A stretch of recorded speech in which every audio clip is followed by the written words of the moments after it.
What's up, guys, and welcome to Press A Repeatedly. Justin Tomasello here with Chris Gold. Hi, everybody. And Press A Repeatedly is brought to you today by Super Mario Cereal. Super Mario Cereal. The only cereal that comes with a little amiibo sticker on it so that you can transfer amiibo data or store it in your own little box of cereal. In stores today.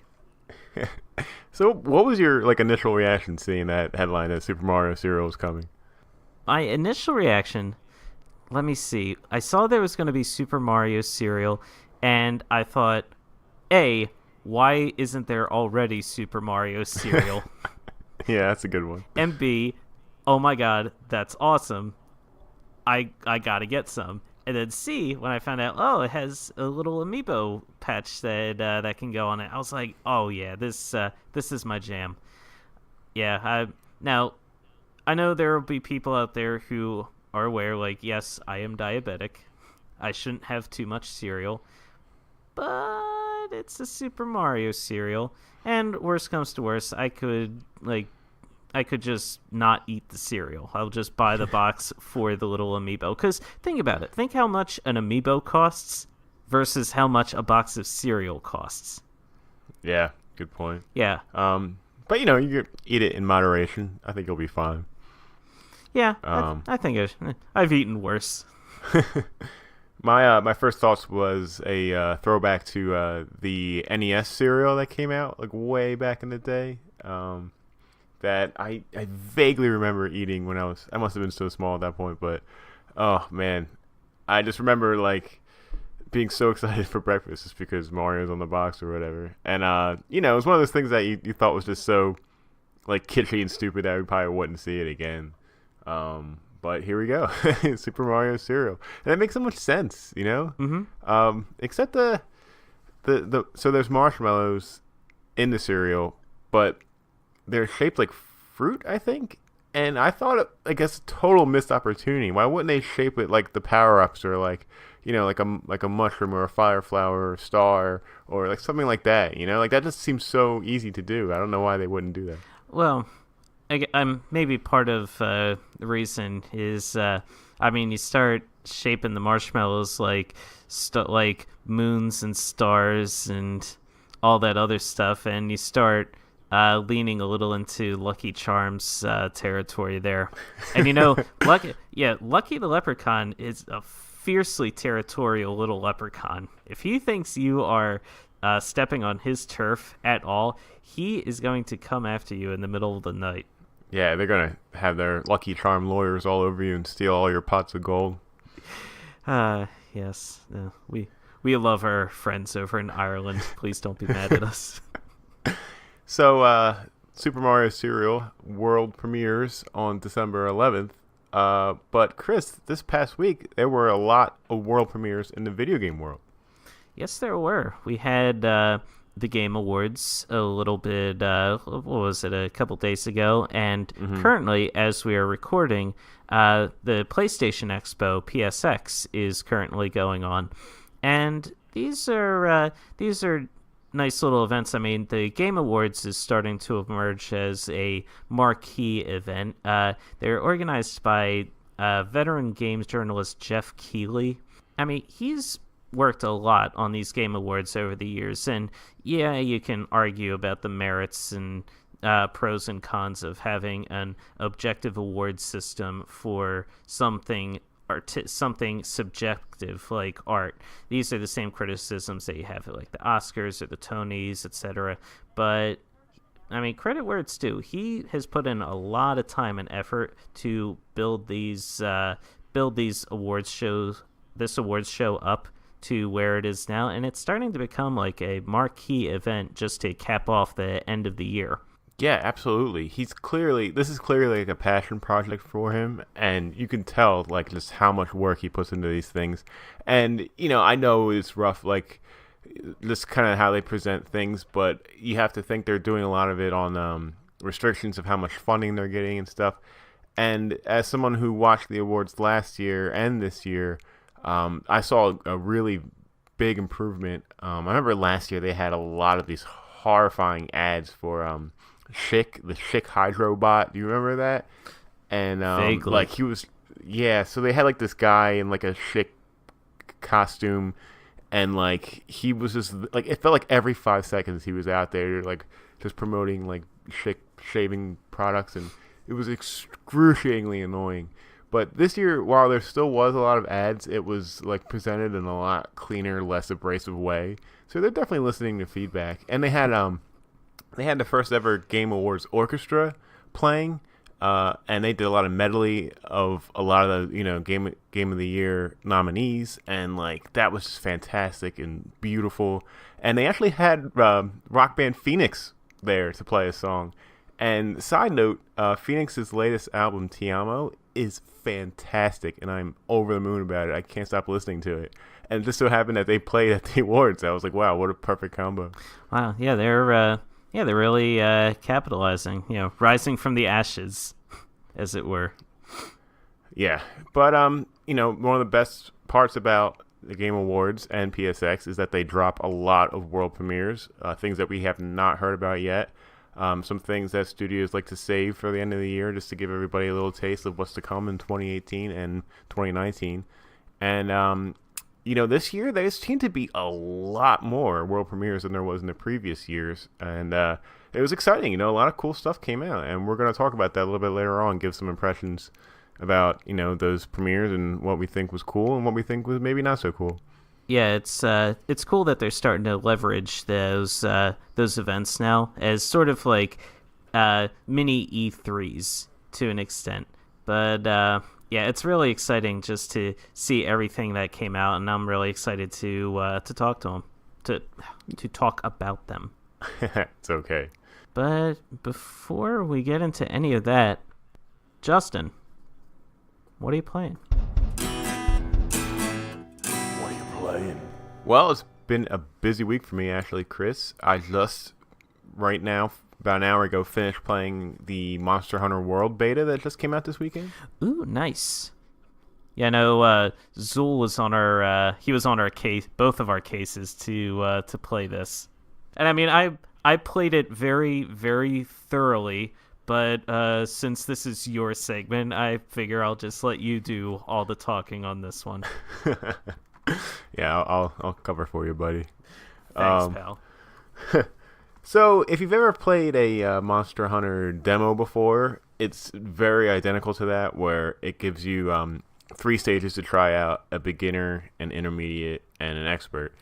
And the most interesting thing for me was I was very excited to see how this Monster Hunter game in particular is different from all the previous Monster Hunter games, because that's kind of like the main goal of Monster Hunter World, is that they're trying to make it a little bit more palatable for the Western audiences. And I gotta say, I was really surprised. It's not that different from a regular Monster Hunter. There are some small things. There is a woman that you meet in the beginning of a stage that kind of is like telling you what to do. And the game's got great voice acting. Well, not great, but it has voice acting, which is a big step up for a Monster Hunter World. This girl, she's like your guide or whatever, and when you go out into the world, like, her head will pop up in the corner and basically tell you everything you need to do in order to find the monster, and what items to use. And like, if you get hurt, she tells you how to use a potion. If you pull out your weapon, she tells you how to swing it and like how to use it most efficiently. She also will tell you how these new glow flies work, which is like a new mechanic they added that helps you track the monster. A main difference in this game is that this is the first Monster Hunter game where the world that you go out to find the monster in isn't segmented into like different sections. Normally, there's like in your right hand corner of the screen, there's a map, and there's like anywhere from like 6 to 10 different segments that you can go to that a monster might be in. Okay. In this game, it's all one big segment, so he is somewhere out there. So they have to give you a way to help locate and track this monster. So you actually start out now. You go out into a world. She'll tell you in the beginning, go check out this area on your map for hints. And then you open up your map, and like a little area gets circled in red. So you go check it out over there, and you'll see like there's giant like footprints of the monster. So you go and like investigate them, and you'll see like a carcass of another monster, and you'll go take a look at that, and you'll gather these clues. It takes about a couple minutes, and then that kind of activates this glow fly system, which are these little green glowing like flies, for lack of a better word, and they form like almost like a quest marker, like a path of to where the monster is, and then you follow these flies, and they'll lead you to the monster. When you engage with the monster, the glow flies leave. So basically, you're on your own at that point until you do enough damage to the monster where he starts to run. Then the glowflies come back and say, "Oh, he's basically going this way. Follow the glowflies to find him again." But outside of those changes, it is like just the same Monster Hunter experience that you've loved, presented in like it's the best it's ever looked. The music is fantastic. The palicos are so great. That's the feline counterparts that go with you. The weapons, the armor, the environments are like breathtaking so far. It really looks good, and I'm really excited for the actual game to come out at the end of January. Nice. It's coming out that soon? Yeah, January 26th or 28th, I think. It's kind of annoying. Every time you complete a mission in the beta, it's like, "Oh, the game's coming out January 28th. Do you want to go pre-order it right now?" And it says like yes or no. And if you accidentally click yes, it brings you into the PlayStation Store. And like it's just annoying. That pops up every like 2 seconds. Right. Yeah, I'm surprised. I was expecting a much grander shift for the franchise. And in a way, I'm kind of glad that it's not. It's like it's still the same game, but we're just going to help you learn how to play it this time instead of change the gameplay. We're going to be a little bit more, explain it a little easier, for a little more welcoming for newcomers to get into the game. But the main gameplay is no different. Right, and that's that to me is really, really important because, I mean, any game franchise, they have that core gameplay element to them. Like a Mario game handles a lot differently from a Monster Hunter game. Dark Souls handles differently from a Zelda game. Yeah, they just have that certain feel to them. So if the Monster Hunter beta has that same feel, then that's great. They obviously have a winning formula here. They don't want to rock that boat and say like, "Oh, instead of this, we're going to do that," and blah, blah, blah, blah, blah, and you can now do this, but you can't do that anymore. Like, what they have in terms of the actual hunting of monsters works. What they've done is, it sounds like they've just taken the world and they've now expanded it. They've made it bigger. They've made exploration a little more streamlined, less jerky. Because, every time you go into one of these segments, it takes you out of it a little because you have to wait for this next area to load up. Right, loading screen. Yeah, there's none of that now. Yeah, so it's all effortless. Yeah, so that's fantastic. Not to mention, too, just the graphical upgrade on this thing is just mwah. Like, this is a gorgeous looking game. And, like, the models look great. The monsters look really inventive. Yeah, it sounds like they did... This is the type of upgrade and forward step that the Monster Hunter franchise really, really needs. And, yeah, it looks fantastic. And I'm excited for everyone, all the Monster Hunter fans out there and the Monster Hunter fans to be. Yeah, looking at it, I really like the developers' attitude of basically like, we have this great game, we know it's a great game, and we want other people to play it, but we're not going to change how the game works. Instead, we're just going to, increase how we explain to you how the game works, so maybe you'll pick it up a little bit easier that way. Yep, exactly. What else you got? Friend of the podcast, Butch, gave you and me a gift last week, Chris. He hooked us up with copies of The End Is Nigh, the new Edward McMullen game. It was on sale on Steam, and he scooped it up for us. So thanks again, buddy. Yeah, what a pal. What a friend. Yeah, and I started playing it this week, and it's really fun. It's it's just what you expect if you've played Super Meat Boy before. It's a very precise platformer that's challenging, but it's not impossible. It's not something that would make you throw the controller and say this is crap and turn it off. It's Right. it's every level you can beat it, but you have to be like 100. You have to have 100% precision to get through the level.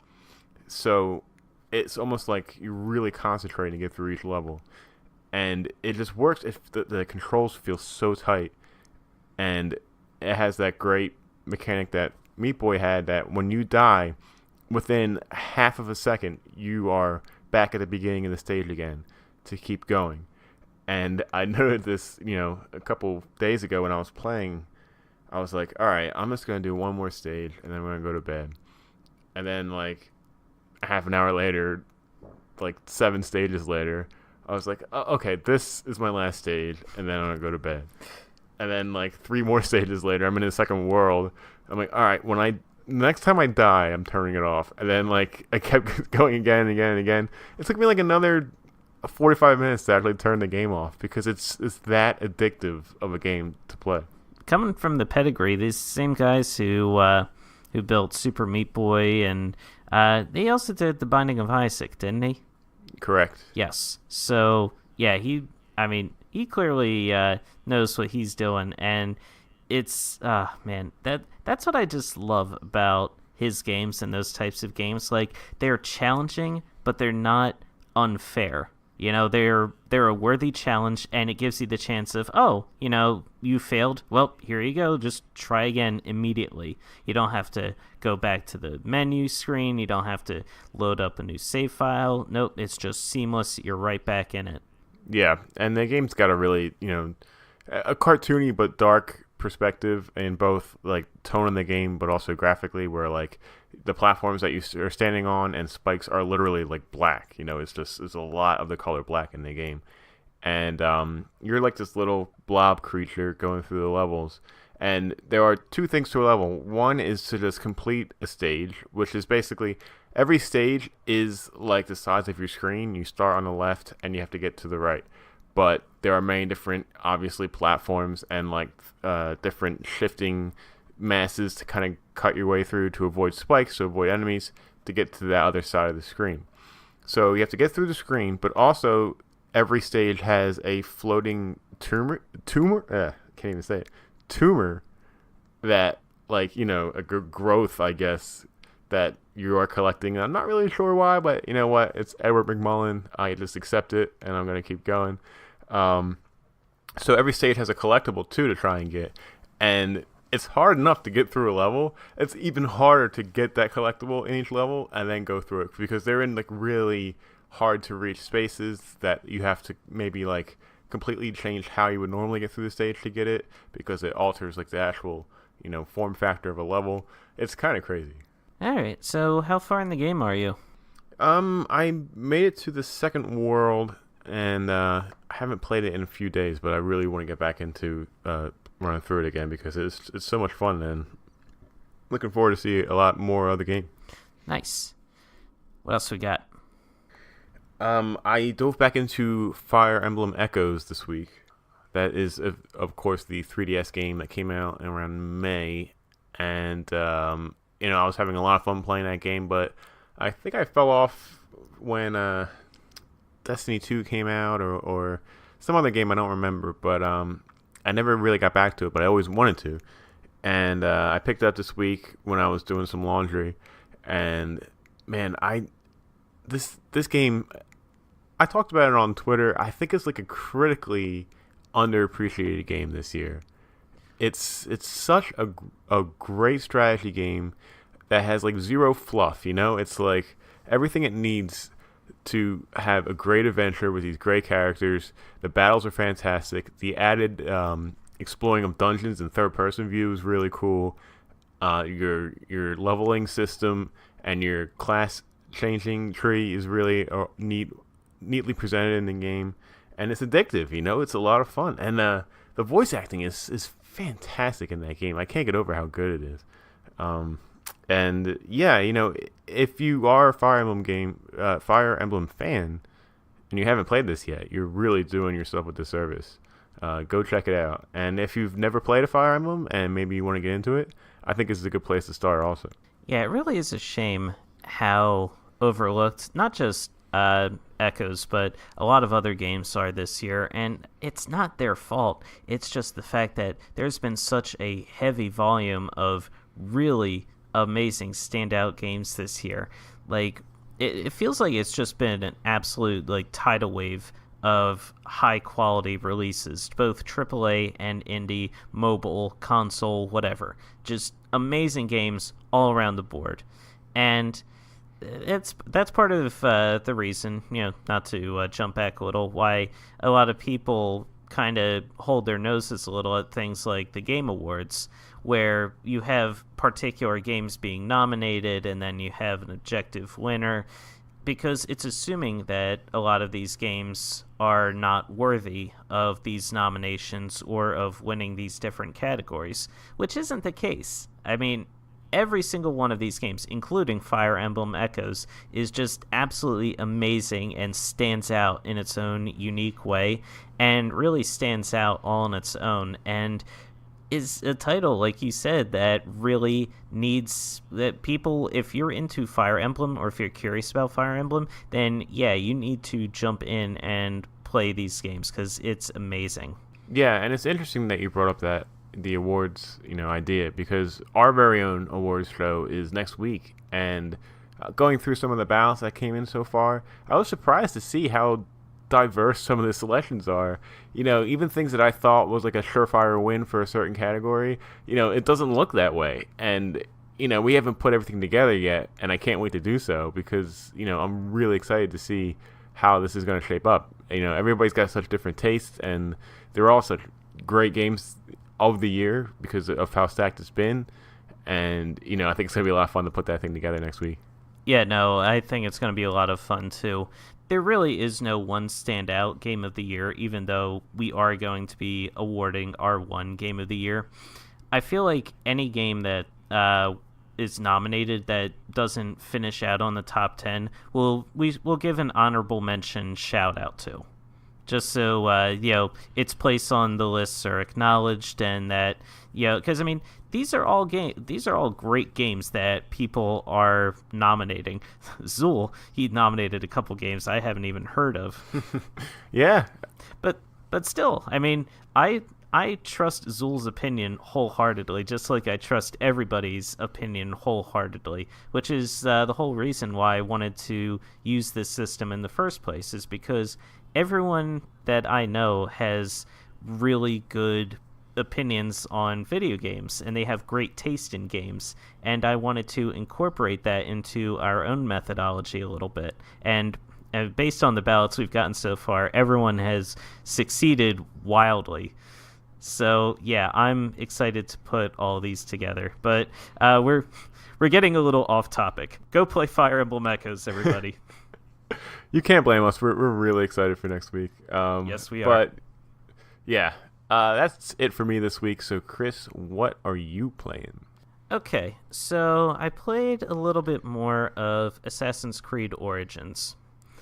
And if you listened to the show last week, I did. And did you? Yeah, and you guys made fun of me a lot when I was not there. No, we didn't. Yeah, I mean, everything we said is irrefutably true. I suppose. All right. But yes, so you did listen to the show last week, which is great. I'm glad to have you as a loyal listener.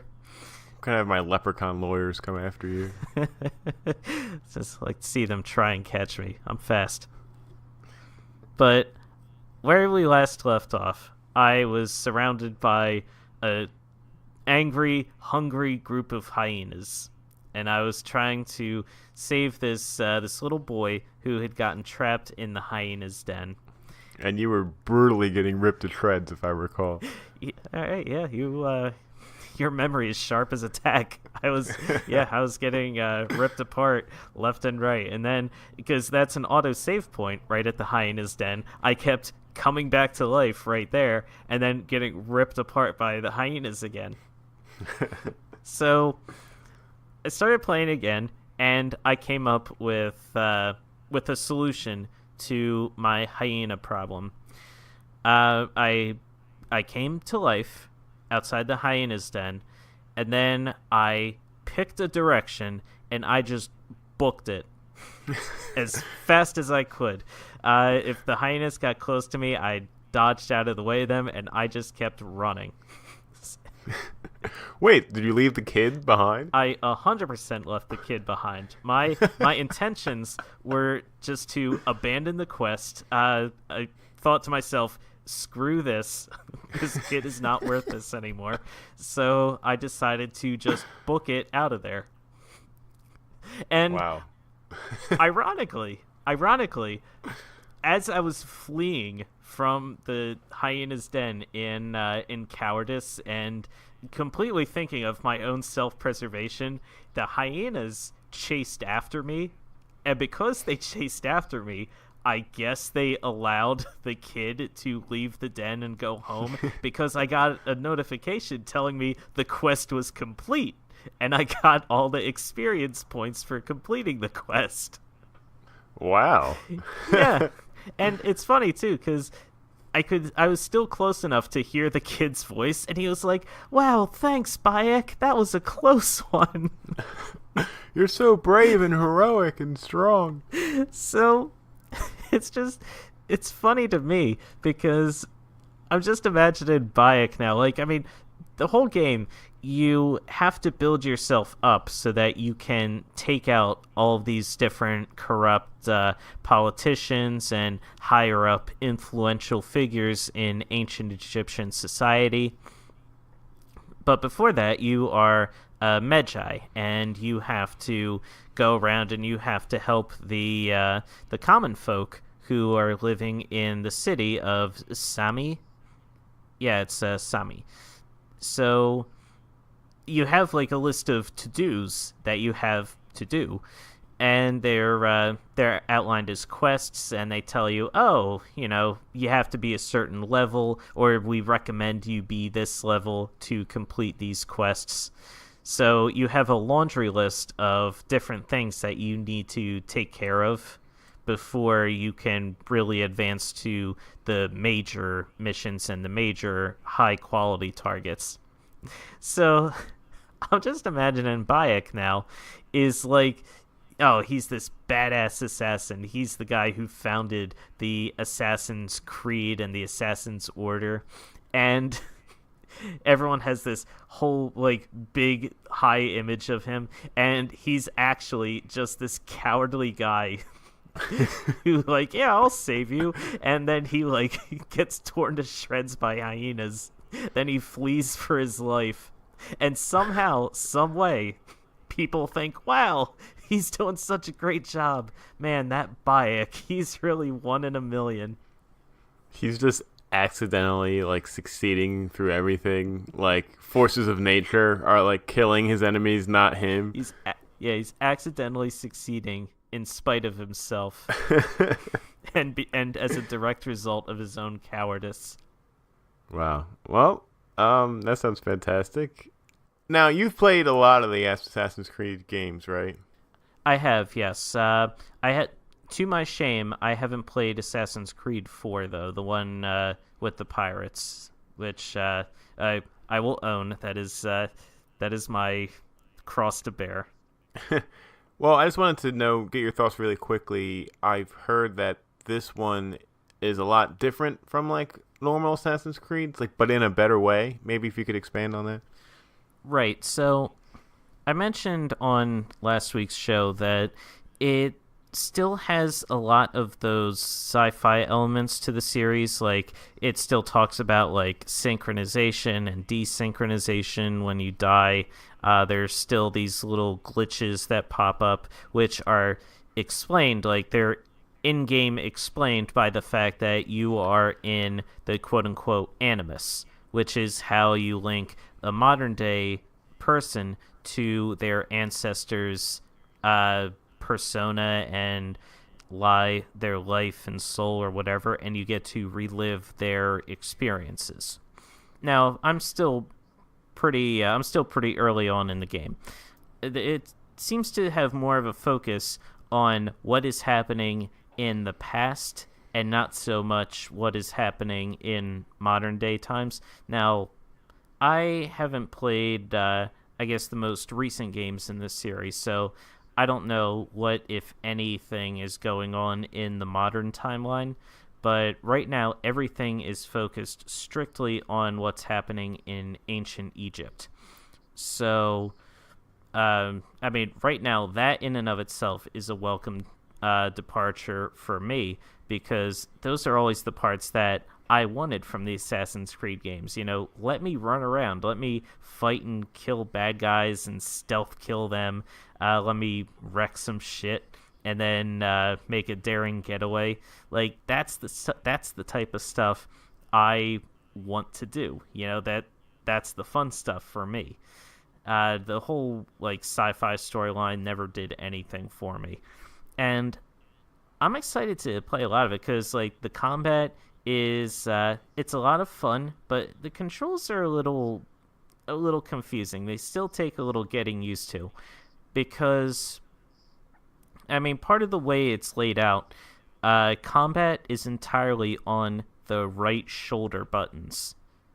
So if you want to do a heavy shield breaking attack, like someone has their shield up, you have to hit R2 to wind up and just let them have it and knock away their shield. And then quick attacks are R1. I mean, the controls are a little all over the place, and it's I'm still trying to wrap my head around it. But even then, like, it's still got all the classic tropes. Like, you can climb pretty much anywhere. The combat feels a little bit more... It feels more fun than it has in previous installments of the series.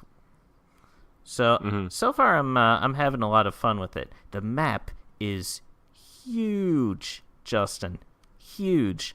Like, I look at the map, and the city that I'm in, I mean, it's a whole city. There's a lot to explore going on around here. But then I pull back, you know, I just look at this thing. I look at the absolute size. Like, it just keeps growing and growing and growing. And I'm looking at it, and I'm like, look at the size of this thing. Like, it was really hard to, like, take it all in, you know? Oh, that sounds pretty cool, though. Yeah, but it's just, there's so much. There's so much, Justin. Yeah. I can understand how people are putting hours and hours into this game. Yeah, I was just going to say, I've heard people are putting like 100 hours into the game. I can easily see that. This map is gargantuan. But I'm having a lot of fun with it. Right now, I was running around, I was doing some more missions, and I was just kind of exploring the city, and I stumbled across the Temple of Amun, who's, again, one of the ancient Egyptian gods. And I stumbled into it, and it immediately tells me this is a restricted area. So I'm like, oh, okay. You know, so there's some guards around here. I just have to avoid them. Whatever. I go into this one room, and I turn a corner, and there's a bound and gagged priest. And he's like, oh, get me out of here. I was like, what the hell? So I, like, untie him. He's like, oh, Bayek, thank goodness you're here. There are three other priests in here who are tied up just like me. The soldiers, the king's guards have come in, and they, like, captured us. They plan on, like, killing us for speaking out against the pharaoh, and it's like, you need to save us. So as soon as he told me that, a quest popped up, a quest, save the priests. So I was like, all right, I guess this is my thing now. This is what I'm doing. And Justin, I tried to be stealthy. I tried to sneak and, like, go around and kill everybody as quietly and as quickly as I could. But then I made what could be charitably called a mistake. I was sneaking up along a wall when I see this one guy. I see a guy who's, like, walking among these other people. There are these three other people who are kneeling down on the ground, and this one guard is like just casually walking past them. And I say, okay, those must be the priests. And there's a little triangle hovering over the guard who is walking that says takedown. So I leap from the wall and I take him down. And I just land right on top of this guy, smash him into the ground, and then I just stab the hell out of him. Yeah. So I'm like, all right, yeah, I got you. You guys are free. And I look, and they are soldiers who were simply lying down taking a rest. And I say, oh, I see. Gentlemen, do you have a minute to talk about our Lord and Savior, Jesus Christ? And then you just get punched in the throat. At that point, I take off running, and they sound the alarm, and then and then I get an icon telling me, "Oh, the beacon has been lit." Which in this game this is the game's way of telling you you're screwed, because the beacon is lit. That means reinforcements are coming. So, oh god. So I'm running. I'm getting riddled with arrows. People are like running at me from all angles, slashing and hacking at me. I'm soaked in blood. And eventually, I run, and I managed to run and hide so that like they can't find me easily. And I turned and I looked. And you have the ability, once you're aware of people, you can see their shapes through buildings, and they're like outlined. And so you can see, okay, how many people are currently out there looking for me? I have 12 soldiers currently on my tail, ready to kill me at a moment's notice. And I said, you know what? I think I'm done for today. So that's where I left off. And man, I didn't intend this to be the ongoing chronicles of Bayek and his everlasting screw ups. The oafish aloof Bayek. Whoopsie daisy. But no, I'm glad you picked it up. I'm glad you got it on sale. It's a great deal. I'm not a big fan of Assassin's Creed games, but this one I'm actually really interested in trying out, and hopefully I'll get to pick it up at some point. But yeah, man, I'm glad you're playing it. Yes. Let's see. I also, not to tip my hand a little bit for later in this show, but I also picked up Zelda Breath of the Wild. The DLC. Yes. Yeah, picked it up again. After so many months of being away from it, and man, let me tell you, this game is still pretty freaking amazing. Before you dive in, I need to ask you a very important question. Yes, do that. So, I guess we'll talk about it later, but they did unveil the new DLC at the Game Awards, and while it looks awesome and I'm very excited, there was also it's still very vague about what exactly it is. And people don't seem to be able to know. Like, I've read a lot of articles that say you play as the Guardians, and like I didn't see that like 100% verified in the trailers that they showed. Do you know anything about that yet? Do you play as the Guardians or not? What happens is you pick up the Switch, right? And you're asked, do you want to play as the Guardians? So you say, okay. And as soon as you press the button, the Switch starts to glow, and then your body is just absorbed into the Switch, and you become one of the Guardians in-game. So it's pretty crazy technology for $20. I know, right? Hard to believe this thing only has 32 gigs of internal storage. No, but in all seriousness, I have not gotten to that part of the DLC yet. Right now, I'm doing what's called the Champion's Ballad, which, from what I understand, gives you the opportunity to fight a fifth divine beast at some point. Now, the process to get there, though, is long and arduous. it starts out, okay, you want to do the Champion's Ballad? Cool, no problem. Go back to the Shrine of Resurrection where you started and put the Sheikah Slate back in the console where you first got it, like at the very beginning of the game. So I said, okay.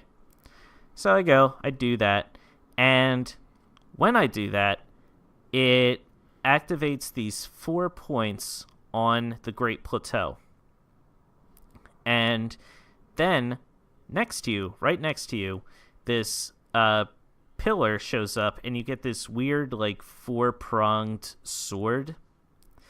And you pick it up, and it immediately brings all of your hearts down till you have a quarter of a heart left. And this frickin' sword is called the Obliterator. Whoa. Yes. So, the frickin' Obliterator.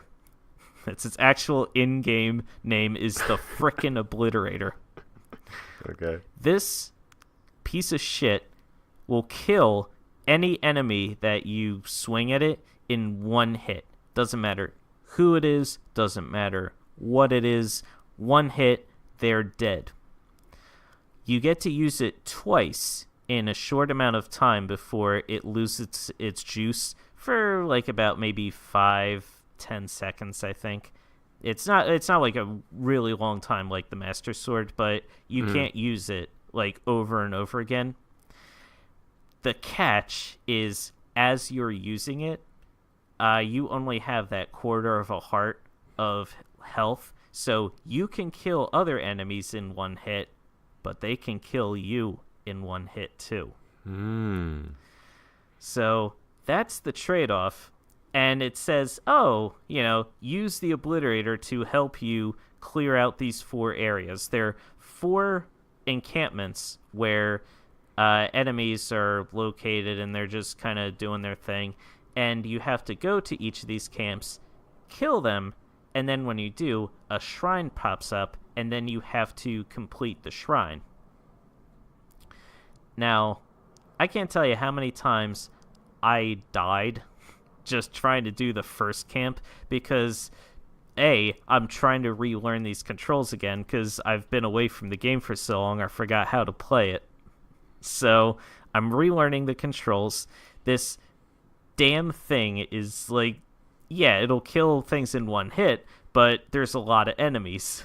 So there's a lot of running around and screaming and crying as I'm trying to survive and live. But then, man, it's just so annoying because I only have 1/4 of a heart, and any hit at all will kill me. A stray arrow, a swarm of keys comes down, and one of them just happens to nick you a little bit. One time, Justin, I took out all the enemies in one camp except one, and there was a giant tree in the middle. And so I thought, there must be one at the very top here. So I started climbing, and oops, there's a ring of spikes around the top of the tree that I didn't see before I started climbing. I hit the spikes, bam, dead. Had to start it all over again. So if you equip the Obliterator, your health goes down to 1/4 of a heart. Correct. If you unequip the Obliterator and put on a regular sword, does your health go all the way back up, or does it stay at 1/4? Theoretically, it would return back to where it was. But here's the kick in the nuts, Justin. You cannot unequip the Obliterator while you're doing the trial. You have to use the Obliterator. You do not have the option of swapping out other weapons or dropping the Obliterator or not using the Obliterator. You have to use the Obliterator. That is non-negotiable. So you have to use the Obliterator for all 4 of these trials? For all 4 of these spots within the Champion's Ballad trial itself, yes. Now, apparently, I did a little bit of research here. Once you complete those 4 camps, I haven't gotten that far yet. I only got 1. I haven't even beaten the shrine for that one yet. But once you beat all 4 of them, then you move on to phase 2 of the Champion's Ballad, which opens up to the entire world versus the Great Plateau. And at that point, you can use weapons aside from the Obliterator. And you just have more challenging tasks to accomplish going forward. So I am a long ways off from fighting this divine beast in the Champion's Ballad. I haven't had a chance to explore any of the other DLC, so I can't really speak to that. So I'm actually really disappointed to hear this. This just sounds like some like add-on mode kind of thing. I thought there was supposed to be a whole like extra story added with this DLC.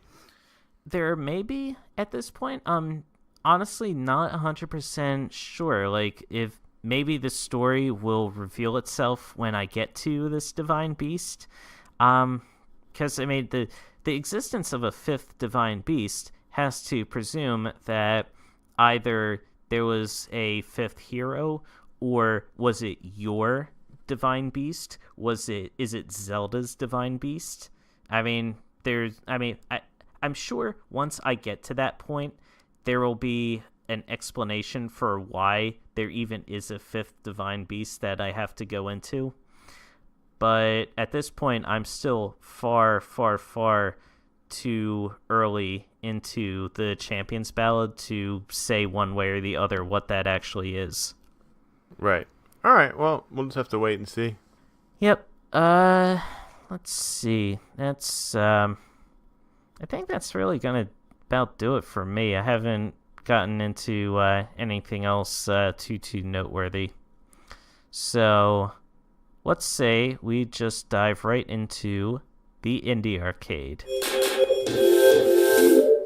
Indie Arcade. For those of you who may remember, Justin, I know you're a loyal listener. Yes. A couple weeks ago, I gave you the game Rabi Ribi to play. You were not on the show last week, so I had to force poor Elena to come onto the show against her will, and she's screaming and crying the whole way. I hope you're happy, Justin. Hey, but you gave her an awesome sounding game to play. I looked up some video of that, of Valhalla, after listening to the episode, and that looked really cool. I've never even heard of that game before. So I'm very happy that Elena got that game to play. It was very nice of her to give you a nice game to play that also was for me, so you and I can play Lovers in a Dangerous Space-Time together. Right. However, I don't think you deserve a good game to play because you gave me Rabi Ribi to play. So we will discuss later how to punish you for this, but one thing at a time. Yes, please explore the themes and morals that were explored by Rabi Ribi and a detailed analysis of what it means to you. So, we all knew at some point one of us was going to get some game that involved scantily clad animated anime women, and unfortunately it seems that I drew the short straw on that one. So I was fully aware that this might happen, and I decided to embrace it. I downloaded the game, and I came home from work one night, and I was like, all right, I'm just gonna really treat this game like it's a game I want to play, even though it really wasn't. And I gotta say, there are things, obviously, I did not like about the game, but surprisingly, some things I did kind of like about the game. Oh, really? Yeah. I'll start with the bad stuff. It's got an atrocious story about how, from what I gathered, because it's very convoluted and weird, but you were once a bunny rabbit, and you wake up in a cardboard box, and you come out as a like anime woman, young anime woman that still has rabbit ears and a rabbit tail. So you're a human woman, but also still kind of a rabbit. And you don't know why it happened. You don't know how it happened. All you know is that you're separated from your master, and you have to find your master and figure out what's going on. Man, that's some unfortunate terminology there, but go on. Yeah, it's sure is.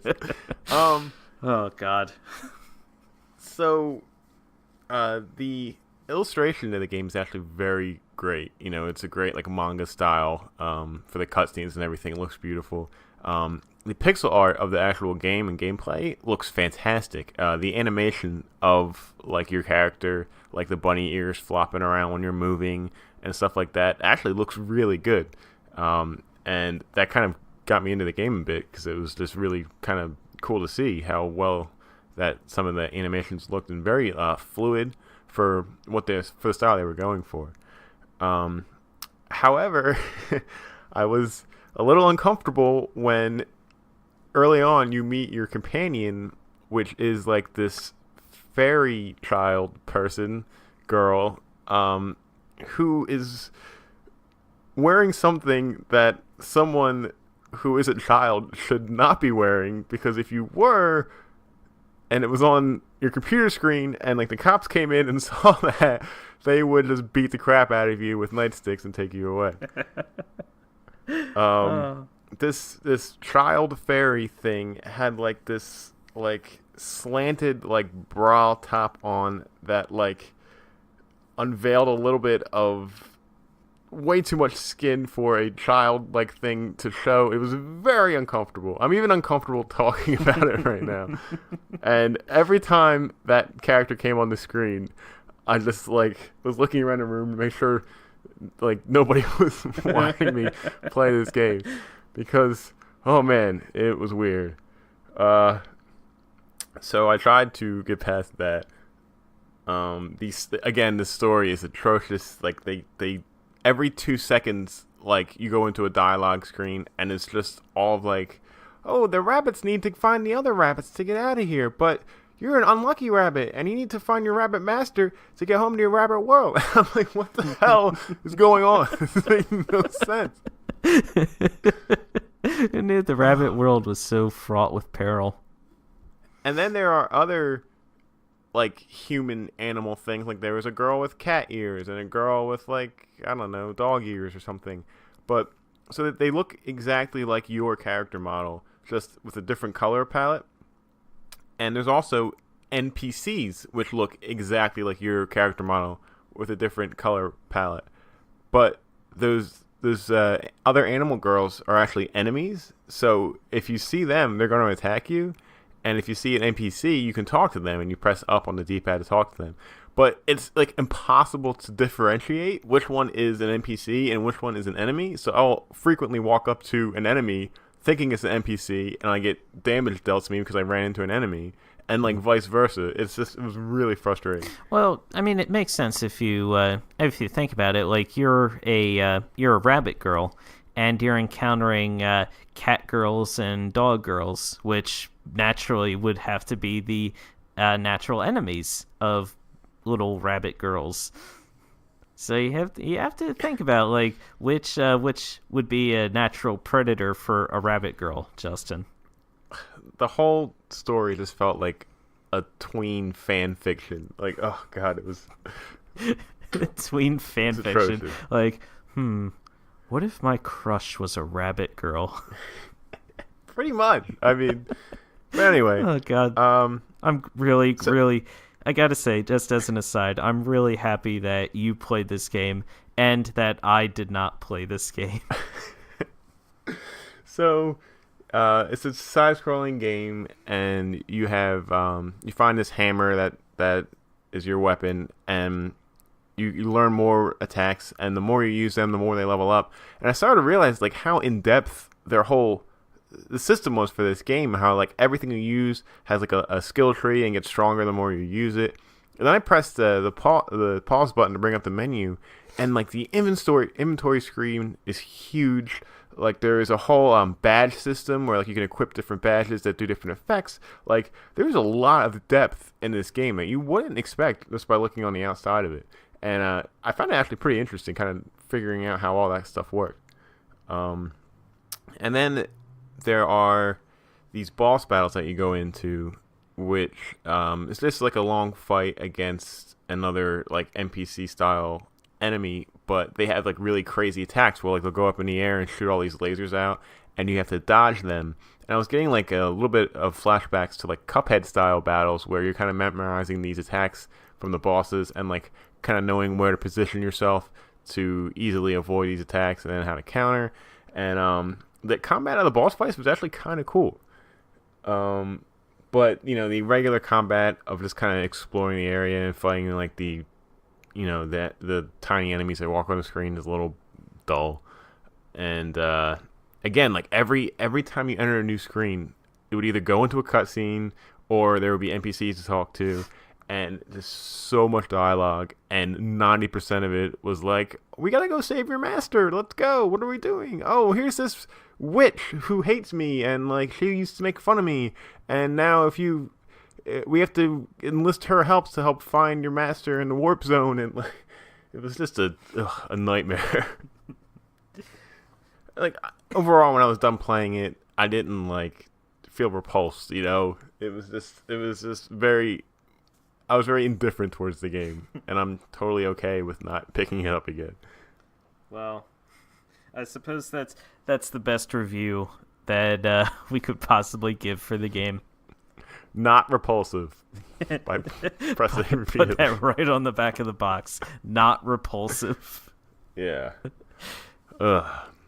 Now, I will not be giving Chris a game this week because he will be playing Lovers in a Dangerous Space Time with me, presumably. And we actually won't be getting back to the Indie Arcade until next year because next week is our Game of the Year episode, and then we'll be off for the holidays. So, so Indie Arcade will return in January. Yeah, so that's it. We just wrapped up the last What Are You Playing and Indie Arcade for 2017. So, Requiescat in Pace. It's been a wild year for the Indie Arcade. What was your least favorite game that you had to play? Man, that is a slam dunk easy one. Life of Black Tiger. Oh God, just nope, no. I can't think about that game too hard. Man, that is easily my least favorite. What about you? What was your least favorite? I'm probably also gonna slam dunk on Dontrell Dolphin too. We unearthed a couple of good turds there. Yeah, that's some weird phrasing right there. My favorite Indie Arcade, I'm gonna have to go with Life is Strange. Honestly, like that awakened like an entire fandom within me. I was like, oh my God, like that was just such an incredible experience playing through the games and through those different episodes. Like it really made a big fan out of me. Yeah, that's a great pick. And I'd probably go with Undertale. I'm a little annoyed that I haven't gone back to finish it yet, but I really, really enjoyed my time with it, and I do want to wrap it up at some point soon. Yes. But while you do that, Justin is going to wrap up Undertale, and in the meantime, we are going to take a quick break. Yep, let's pause for a second, and when we come back, we will dive into all the unearthed world premieres of the past couple days.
Welcome back.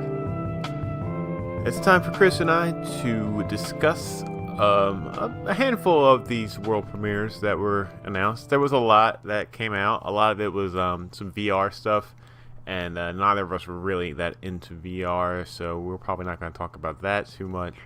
But wait. We're not talking about Accounting Plus coming to PSVR? Now, did you actually watch the trailer for Accounting Plus? I did not. Okay. Accounting Plus is not what you think it is. After we're done recording here, you should absolutely watch that trailer. I'll have to. Maybe it'll help me with some of my work. If it does, then good luck with that. I don't think it will, but we'll see. We'll wait and see. Yeah, so we're going to talk about some of the stuff we didn't like and some of the stuff that we are looking forward to.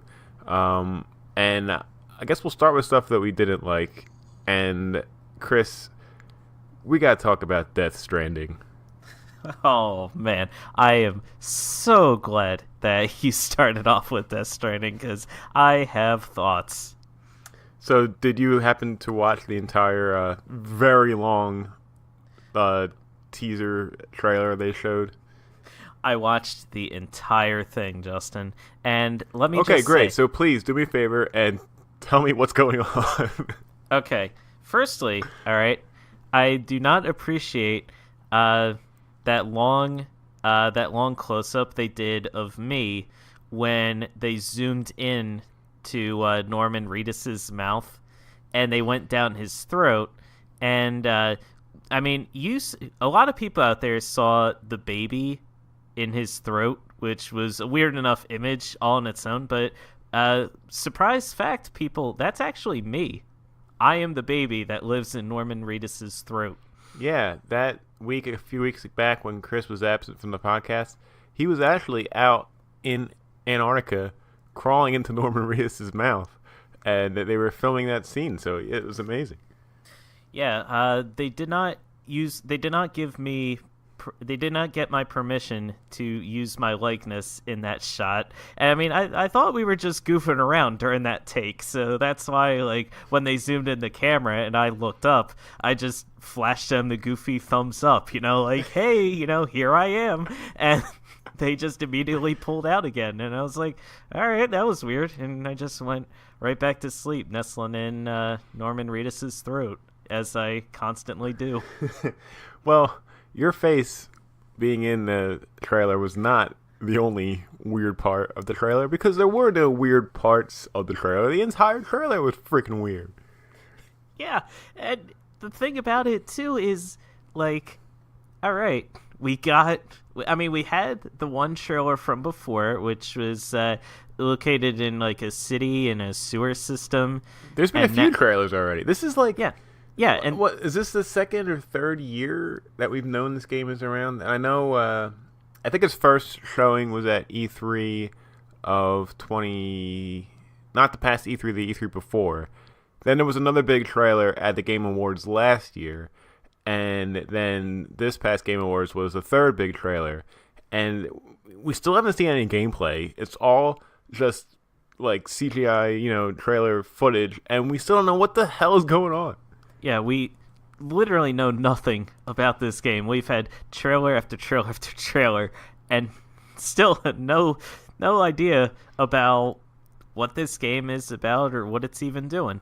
A lot of people, though, seem really hyped and enthusiastic. Like, yeah, it was cool and it was great. And I was like, what? Like, why are so many people so hyped and excited about this game? I mean, like, it has Hideo Kojima's backing to it. I mean, I'm personally am not a big fan of the Metal Gear Solid games or the series. That's just me. So I know that's a personal bias talking where it's Hideo Kojima, and I'm like, okay, that's fine, I guess. But most people love the games and they love his work, which is fine and understandable. I mean, the production values in those games are absolutely incredible. I mean, there's no argument there. Of course.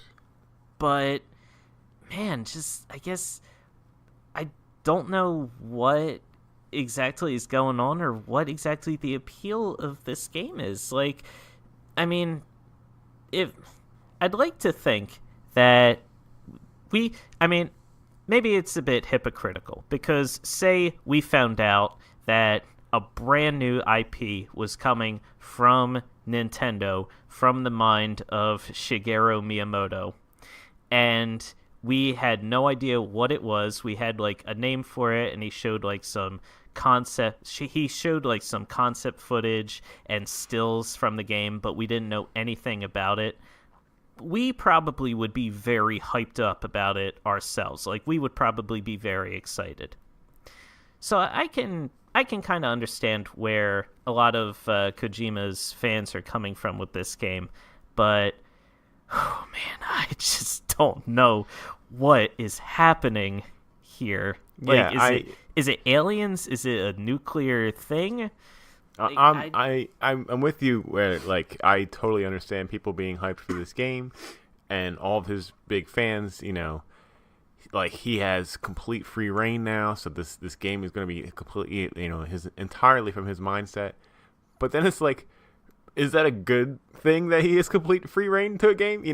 Because like maybe Konami kept him in line a little bit, like to stop it from getting too bizarre.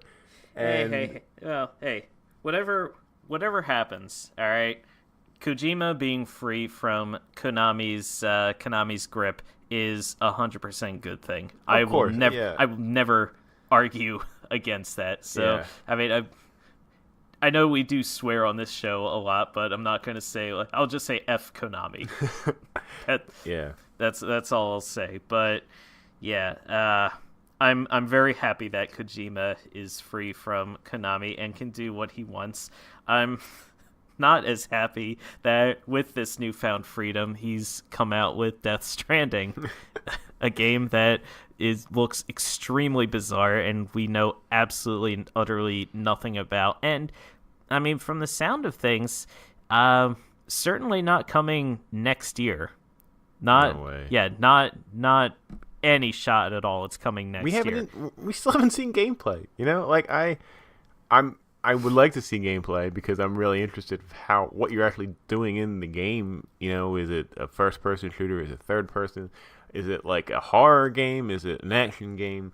It definitely looks like a horror game based on everything that was shown, I think, in this trailer in particular.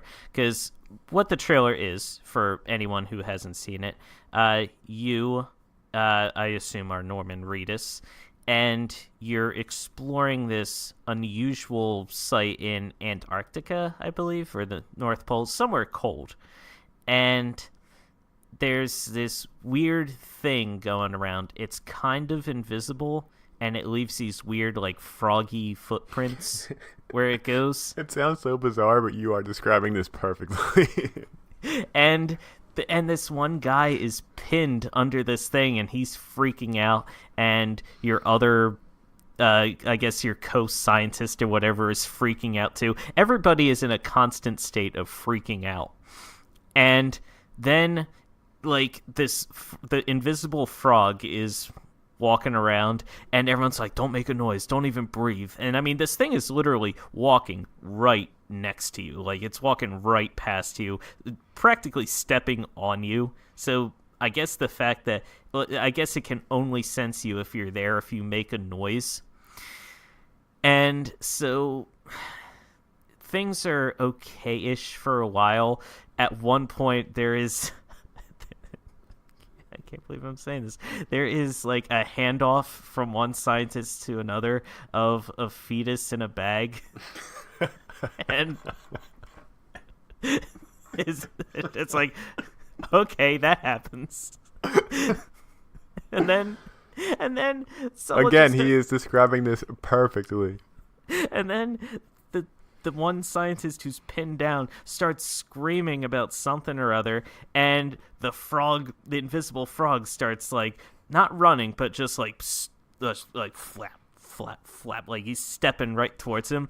And then I guess he, like, gets to the guy, and he starts, like, aging, and he's freaking out. He's like, and then he starts getting dragged away by something. I assume it's the invisible frog. And the one guy who was helping him, I guess he realizes that that guy is doomed now, so he just pulls out his gun and shoots him. And great headshot, by the way. I mean, took him out, bam, just like that. Yeah, I noticed that too. Yeah, that was a good shot. And takes out his buddy.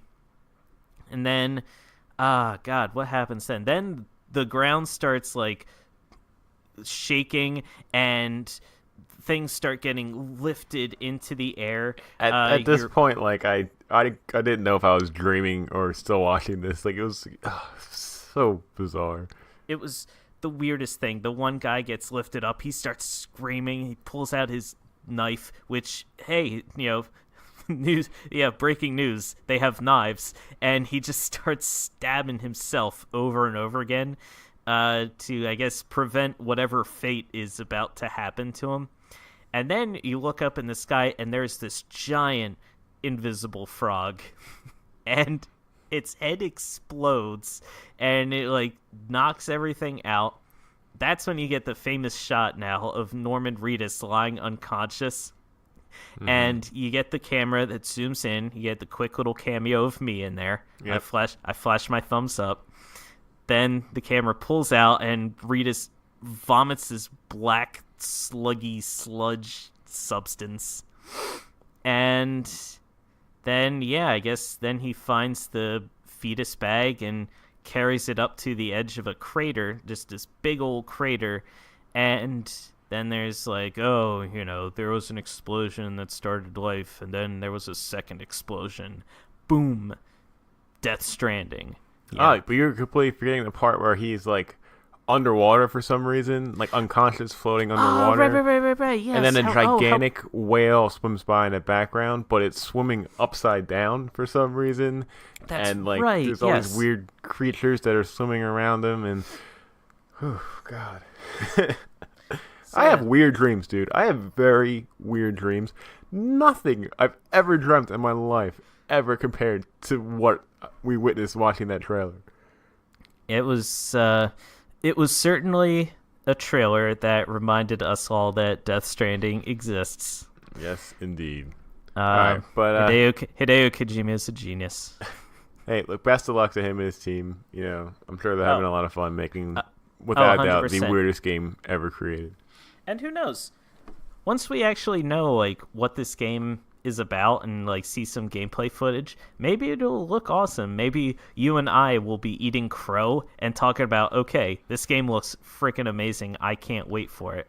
Yeah. But at this point, I feel like we are well within our rights to make fun of how freaking weird it was. Fair enough. Until then, I suppose. All right, Chris, what was a next world premiere that you thought was a little not that great? I mean, we had still all the like the VR stuff that was announced, and I mean, it sounds like everyone is just kind of. I mean, makes sense for PlayStation to be doubling down on VR because they have a lot of money and a lot of resources invested in trying to make the PSVR a viable system, but man, it just still does not do anything for me. Like, something comes out and it's like, maybe it's interesting, maybe it won't be that great, but then it says, it's coming out for PSVR, and that just completely deflates any interest I may have had in it. I'm just not feeling the VR craze. It just does absolutely nothing for me. Yeah. No, Sony actually has kind of a reputation of starting something and like when it doesn't work out, they just kind of like abandon it immediately. They've done it with their little PlayStation TV thing. The Vita, obviously. So I'm a little surprised they're sticking with VR as much as they are. But for people that do have it and enjoy playing it, I hope that these games are good. Some of them look really cool. Some of them look kind of crappy. So I guess we'll just have to wait and see. Yeah, we will. But man, the ones that look good are very few and far between, and not worth nearly enough for me to plunk down hundreds of dollars on a new system. Yeah. I'm gonna talk a little bit about that trailer for that. So this game was announced a couple years ago, and I remember it just being so weird, and I thought, how the hell are they even going to do this? I don't really understand it. And maybe within the next couple of years, we'll learn more. And we got a new trailer for it, but I still feel the same way I did a couple of years ago. And that game is Dreams. Did you happen to see that trailer at all? I don't think I did see Dreams. So Dreams is by this team from called Media Molecule, and it looks like it's hard to tell, but it looks like it's like a. So they have a built-in weird story thing that you play through with these weird characters, but also there is like a way to create your own characters and your own dreams inside this game and then play them. It's kind of confusing, and I really am interested in learning more about it. Maybe there's some videos online that I could find that explains it a little bit better. But I'm just not 100% sure how the game works, and it just looks a little strange, and I'm a little worried about how much money is going into this thing, and then if nobody winds up buying it at all. Well, I mean, we'll see. It depends on, I guess, how the game actually handles and all of that, but it's still too early to tell. Yep, very true. Now, something that interested me, that was unveiled at the Game Awards, is Justin. We are going to be getting Bayonetta 1, Bayonetta 2, and Bayonetta 3 for the Nintendo Switch. It was a pretty huge surprise. Yeah, that was very surprising. I briefly played Bayonetta 1, I believe, when that first came out on the Xbox 360. That was back when the Bayonetta games, they were on the PS3 and the 360. Mm-hmm. And it was a fun game. It was developed by Platinum, so the gameplay is very similar. If you've never played the Bayonetta games before, or if you've played something like Nier Automata, the gameplay is very similar. You're this demon lady who's running around, and you're trying to kill these other demons, and it's very action-y, and you have swords and you fire off bullets, and it's the gameplay is very similar to something like Nier Automata, very action and fighting focused. It's a lot of fun. A lot of people really dug it. And Bayonetta 2 was initially still is a Wii U exclusive, because the funding for the second game, the sequel, kind of fell through, and Nintendo was the one who scooped up the game and saved it and said, we'll fund your game in exchange for Wii U exclusivity. And Platinum said, deal. Which was fine and good, because I didn't play Bayonetta 2, but a lot of people did, and they really enjoyed the heck out of it. It was very critically acclaimed. It was one of the Wii U, a lot of people decry it, but it had a lot of good games on the system. And it was one of the very few third-party games on the system that was very well received. Definitely. So now we are getting both the original games, so Bayonetta 1 and 2. Now, they had released the first game for the Wii U as well as part of a pack-in deal if you bought the second game. So you could play the first game on the Wii U. Well, now they're re-releasing that same package for the Switch. So now you can play Bayonetta 1 and 2 on the go. And then they revealed that Bayonetta 3 is in the works. Now, that is due to come out, I forget when. Is it later next year, or is it in 2019 that's supposed to come out? I don't think they gave a date, but if I had to guess, it's not going to be until 2019. Yeah, I agree with that. At this stage, I'm assuming that any game that was announced at the awards or at PSX currently is not going to be till 2019, unless it had previous game footage announced for it. Well, it was another one of those big Nintendo unveils of hey, we're working on this game. The actual wording in the trailer for Bayonetta 3 was Bayonetta 3 currently in development for Nintendo Switch. They had a very brief teaser thing that they showed That was really just more like a graphic just to show off that it's coming. And you know what? I mean, those games might not be selling a whole lot, but they have a very committed following. People that actually love those games, and to have exclusivity for the Switch is only a good thing.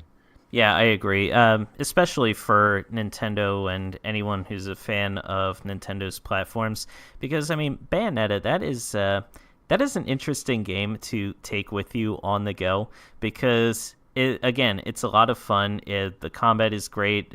Visually, it's a stunning looking game, but that is a series, Justin, that is similar to what your experience with Rabi Ribi is.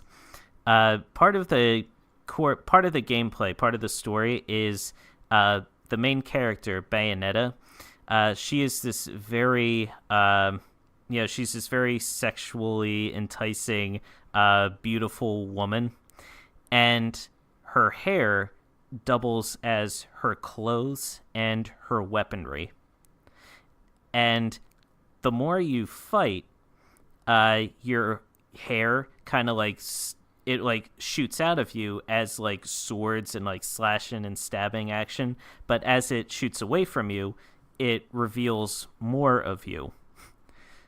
So it's it's a little uncomfortable playing the game to begin with for that reason, and I imagine it would be even less so playing it in a public place like that.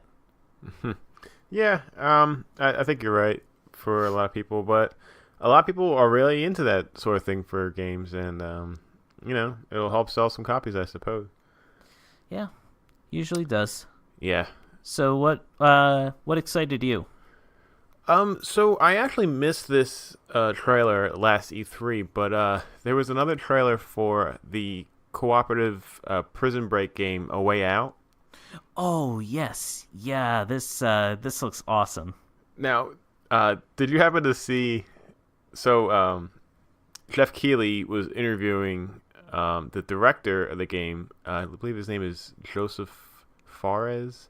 Yes. Yes. You got that right. Yes, and I did see that. Yes. It kind of seemed like Joseph Fares, before he was in the interview, was in the bathroom doing several lines of cocaine, because he was absolutely riled up and just gave. It was almost cringeworthy to watch Jeff Keighley just try and calm him down and keep him focused and just go into the actual trailer of the game. So if you're into awkward, uncomfortable stuff and you haven't seen that, go on YouTube and watch that video. But the actual gameplay looks pretty awesome. You're introduced to the two characters that you're playing as, and one of them is the more like tough, gruff. He's quick to. He's hot-blooded, he's quick to action, where the other one is a lot smarter, and he likes to kind of strategize and look at things and kind of break down the best and most efficient way to get through things. And like, they're friends, and they're working together to get out of prison and to go and visit their families. And it looks like from the trailer there's a lot more of the game that takes place like outside of prison, like, which I thought was really interesting. Like, you're actually going back, you're like hiding, in the open, you're trying to find your families again. And it just kind of looked like a really interesting, fun game to play. And they made a point to say that the game was like a linear story experience that you are experiencing as these two characters. So there's not like they're just two kind of soulless characters. They have, a lot of personality to them. And you can, like they showed a scene of them breaking into a gas station for a robbery. And it looks like there are different ways to kind of get the job done. If you go with the hot-headed guy, he's going to go in there and start like shooting like his gun up in the air. And then the other guy kind of wants to go in there and maybe just like talk it out and like kind of get out of there as quietly as possible and not make a scene. So it looks like for all like the action beats of the game, you have some choices to make. And it just looks really interesting. No, it looks fantastic. This is the same guy who directed the game Brothers: A Tale of Two Sons. Correct. Now, I never played that game. You did play that game. I did. And so, like, did you ever beat the game? Unfortunately, I did not, and I heard that the ending is very good, and I wish that I did beat it, but I pulled a Justin on it like I do for so many games. Oh, that's fair. But yeah, I mean, that was a very, very well received game. That's a game that I want to get off my duff and start playing at some point. But it's coming from a guy who clearly is very passionate about what he does, and yeah, I'm really excited about it too. Like, since the game was first announced, it looks like a lot of fun. Yeah, when this game comes out, this is something I would really enjoy playing with you over. Yeah, we absolutely will do that when it comes out. Yes. All right, moving on to you, Chris. What was another game that impressed you?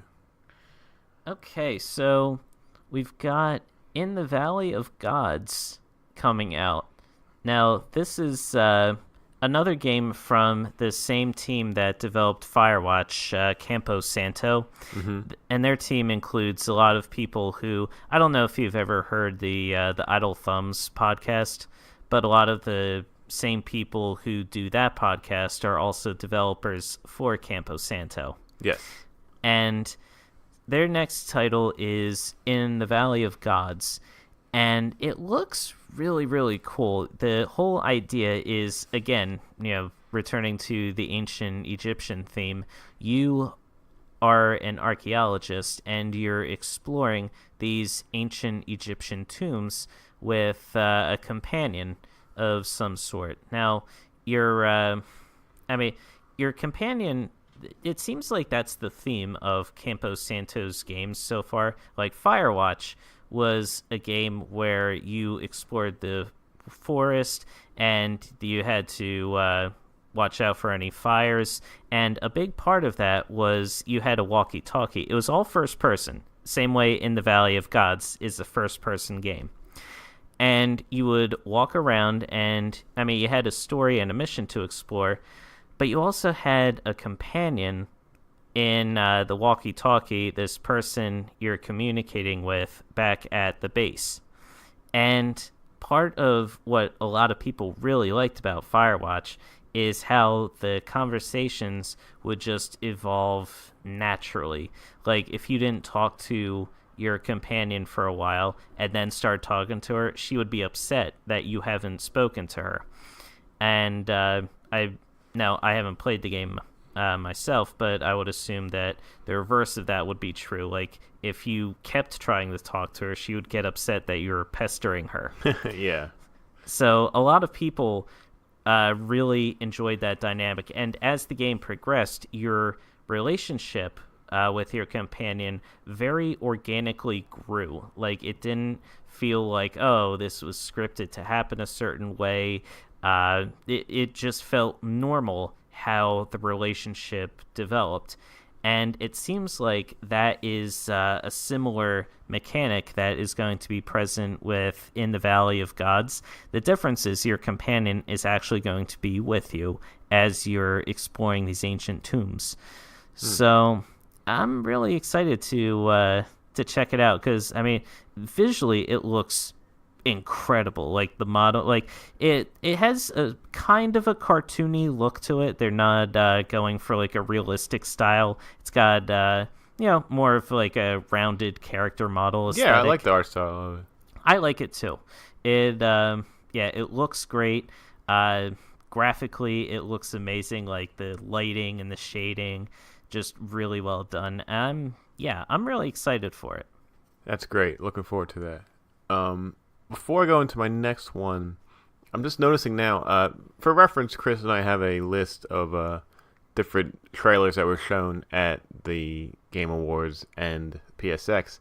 And I'm noticing on the PSX one that, so a lot of these trailers weren't even shown at the actual conference. Apparently a lot of it was just developer talking and stuff. And so a lot of these were just uploaded unceremoniously on PlayStation's YouTube channel, which is kind of weird. I don't know why they would do that, because I'm looking at this list and there's some that I didn't even know about going into it, and I watched a lot of PSX. But anyway, yeah, if you want to look that up, I suppose just go on to PlayStation's YouTube channel. And so the next game I want to talk about whereas Death Stranding was weird in a concerning way, this next game I feel is weird in like a delightful way, and that would be Donut County for PlayStation. I saw you talking about this game on Twitter very briefly, but please go into detail about what is in Donut County. So they showed a very small trailer. Of course, it's a world premiere. I didn't know anything about the game. And I just immediately fell in love with the art style. It's like this blocky, polygony, cartoony style. And it's presented in a way where there are these two cartoon raccoons that are just sitting down talking shit. And the one raccoon is actually playing the game of Donut County that they're showing off. And it looks like how the game works is I've heard it described as a reversal to Katamari Legacy, where in Katamari your goal is to collect everything on the map and make this giant ball. In this game, you actually control like a hole in the ground that starts off small, and you have to put that hole under different objects on the screen. And it's kind of like one of those round peg square hole kind of things where you got to figure out what items go in the hole in what order. And the deeper you go into the level, the bigger the hole gets.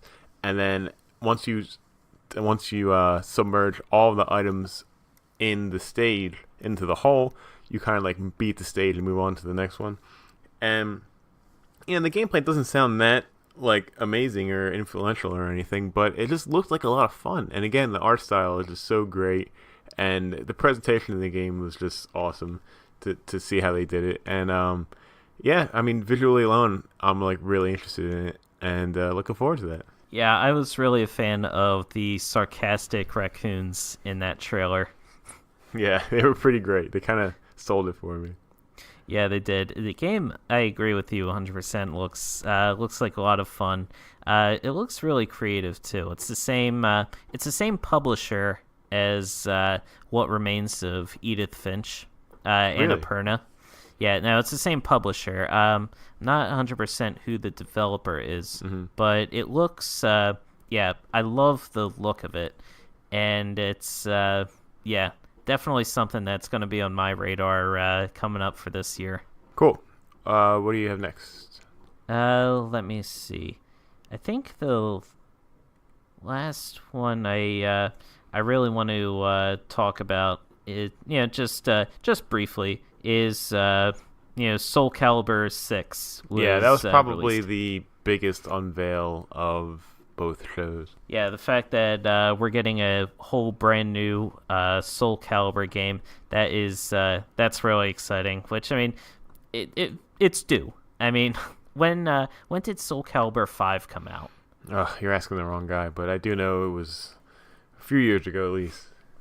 Right, and I mean, this past year we've had a lot of fighting games come out. Like we've had Tekken 7, Injustice 2. And I know coming up, Marvel vs. Capcom, and coming up, we've got the new Dragon Ball Fighter Z coming out. That's actually something I'm kind of excited about. And now we've got Soul Calibur 6 to look forward to. So this is a very exciting time if you are a fighting game fan. Absolutely, yeah. And the game looks gorgeous. The visuals are beautiful.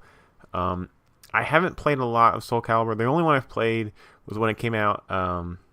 It was the GameCube era, and it came out for PlayStation 2 and Xbox. And I think it was 4, and each version had their own console-exclusive character, and you got to play as Link in the Nintendo version. And that was the one that me and my brother had, and we played a lot of that. But, I remember that, yes. Yeah. Any of the other games, I don't think I've ever really played. Yeah, and I think that's going to do it for me. Anything else, Justin, that you want to talk about from these shows? Nothing really in particular. Like I said, there was a lot of it was a lot of it was kind of small VR indie stuff. And I encourage you to go online and check everything out, because you might see something that really stands out. Like Donut County for me, I don't know why, but I just like instantly fell in love when I watched that trailer. I'm really looking forward for that game to come out. So yeah, I mean, watch them all, and maybe you'll see something that you'll really anticipate for the next year. Yes, and before we wrap up, and I feel like, Justin, we would be doing a tremendous disservice if we did not mention the one world premiere this week that was not at PSX or at the Game Awards.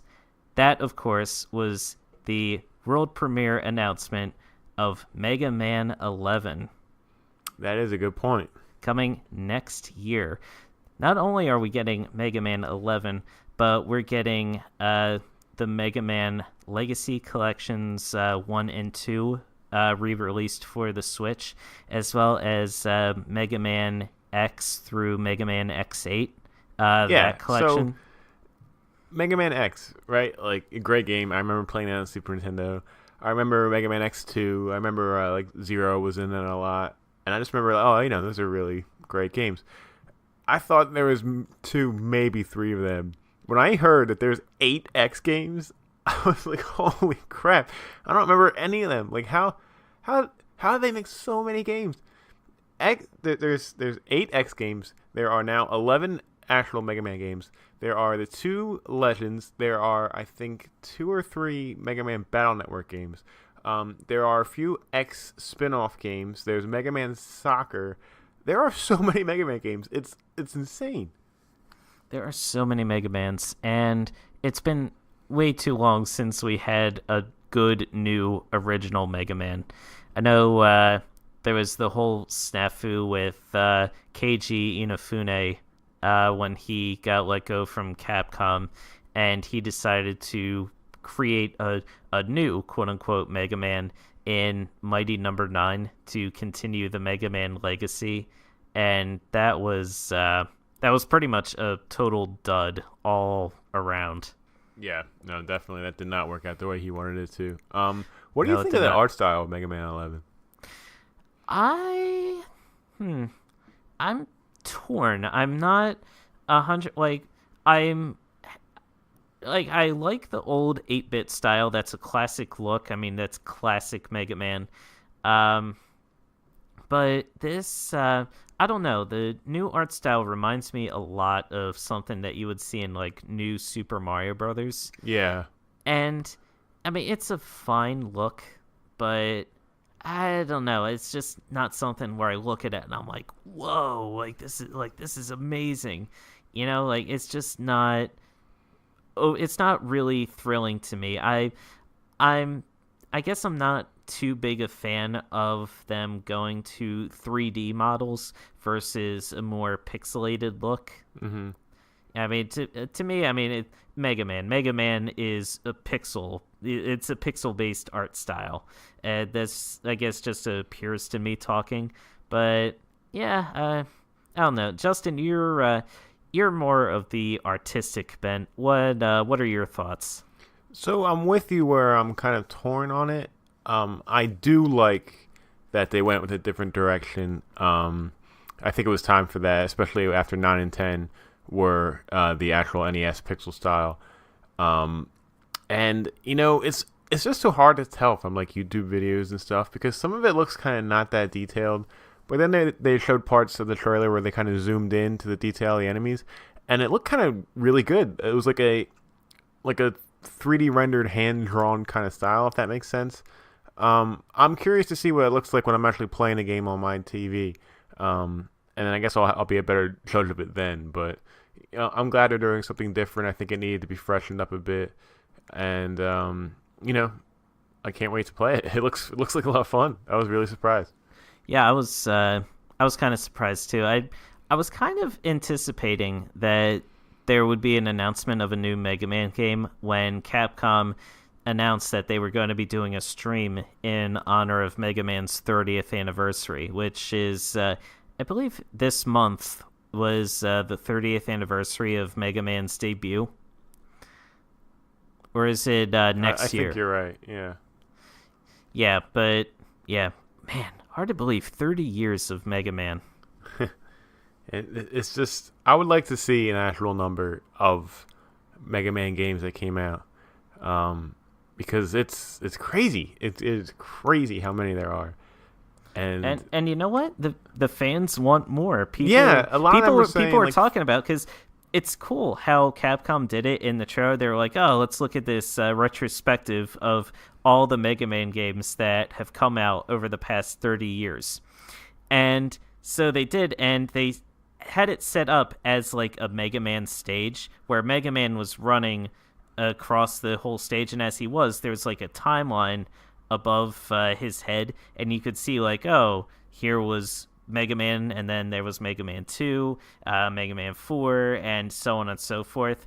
And people were kind of making fun. I think it was like 2011 or 2012 or so was when the last like Mega Man game was revealed.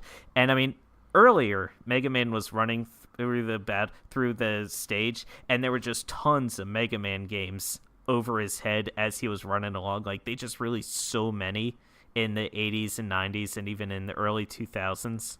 Mm-hmm. But then, like, as he got closer and closer to modern day, they were just more and more sparing until, like, the last one was, like, 2012, and then it was just a gap of nothing for years. And then Mega Man got to the very end, where it was 2017, and then he teleported up to this different level, this different stage, and then there was the year 2018, and everyone was just kind of like, oh. Yeah. And then boom, it launched right into the Mega Man 11 trailer from there. Yeah, it's exciting, and for Capcom, why not? Like, now is the time. We just saw how well Sonic Mania did this year, and people have been clamoring for more Mega Man. And, I'm really excited for this game, and I really hope that they do it justice without Inafune. And, I'm pumped. Let's go, Blue Bomber. I'm pumped too, man. Let's do it. Blue Bomber all the way. All right, I think it's time for us to get out of here, bud. I think it is too. Got a lot of video games to play. Got a lot of sleep to catch up on. Yeah. And again, next week will be our big Game of the Year celebration, so please look forward to it. Yeah, big blowout. Going to be all Game of the Year all next week. And then that is going to be the last episode for this year. So here we are, wrapping up the penultimate PAR for 2017. We made it. We did it, buddy. I'm excited for everything that we've done and what's coming next. Yes. So let's wrap this up. Yes, indeed. And that about wraps it up for this week. Remember, Press A Repeatedly posts new episodes Mondays on iTunes, Google Play, and Podbean. If you like what you hear, please take a moment to rate and review the show or tell your friends about us. It helps other people find the podcast and will really help us grow. And thank you to all who have rated, reviewed, and subscribed so far. We love you. You can follow us on our Facebook page and on Instagram at Press A Repeatedly. We're also on Twitter at Press A Repeatedly. I'm at cgold113. Justin is at oaf7724. If you have any questions or comments, you can email us at parpodcast@gmail.com.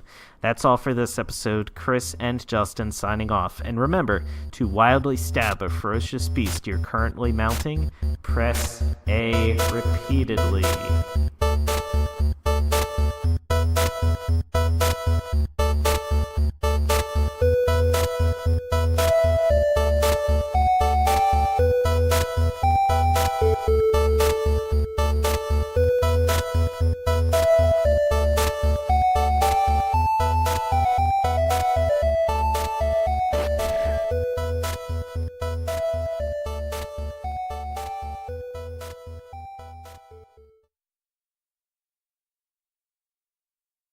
I still think that phrasing's a little weird.